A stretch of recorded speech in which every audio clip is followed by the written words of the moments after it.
Everything you need to know before getting your first prosthetic leg. Hi there. If you're listening to this, maybe ikaw mismo ay planning na magpagawa ng prosthetic leg or baka may loved one kang gusto mong tulungan sa journey nila. Either way, you're in the right place.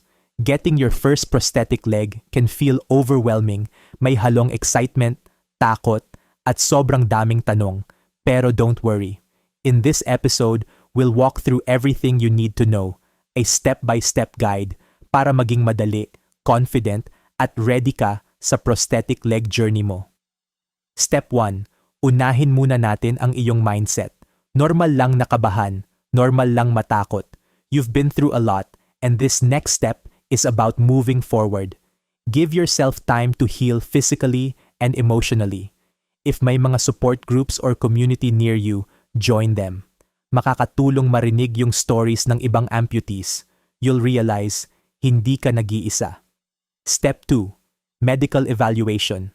Punta tayo sa practical side. Before anything else, you'll go through a clinical assessment or evaluation with our prosthetist that will check if your limb is fully healed, kung okay ang balance, muscle strength, at kung ready ka na for your casting day. Think of this step as your foundation. Ito yung base ng comfort at success mo through your prosthetic leg journey.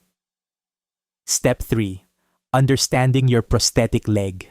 Now, let's talk about the parts. First part is the socket. In a prosthetic leg, the socket is the part that connects your residual limb, yung natitirang parte ng leg, to the rest of the prosthesis.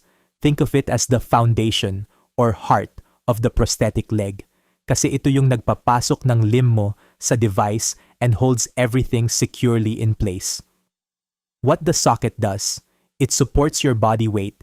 It carries your full weight every time you stand or walk.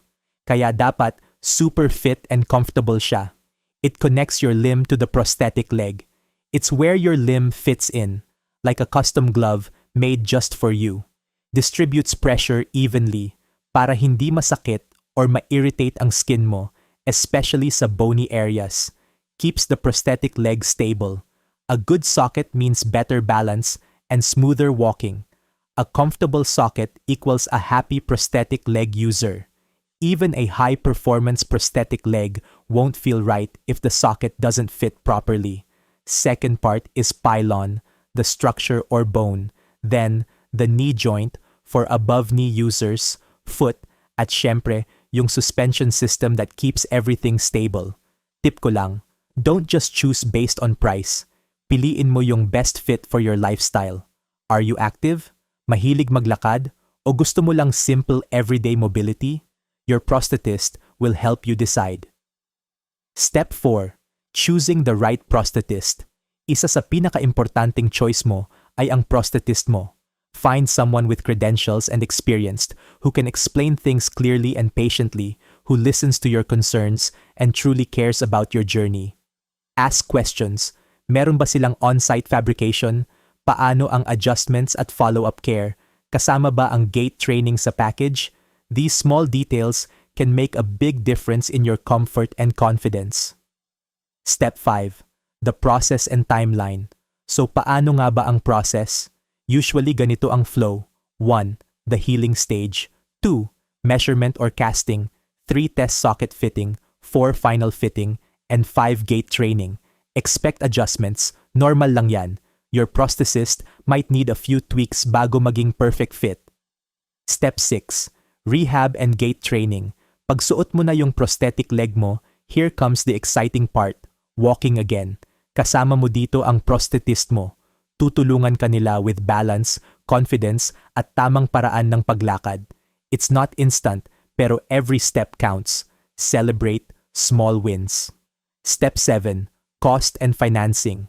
Let's be real, medyo pricey ang prosthetic leg, pero maraming options.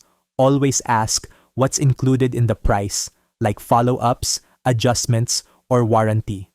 Step 8. Care and maintenance. Araw-araw, linisin mo ang socket at i-check ang balat mo kung may redness or irritation. At least once a week, i-check kung may loose parts or signs of wear and tear. Maliit na habit, pero malaki ang impact. Step 9. Adjusting to your new life, learning to live with a prosthetic leg is a journey. Set realistic expectations. Hindi kailangan perfect agad. Ang importante, consistent ka at alam mo kung bakit mo ito ginagawa. Share your goals with your prosthetist. Together, they'll help you reach the freedom you deserve. So, if you're about to get your first prosthetic leg, remember this. It's not just about walking again. It's about getting your life back, step by step, day by day. And every move you make is proof that healing and hope are always possible.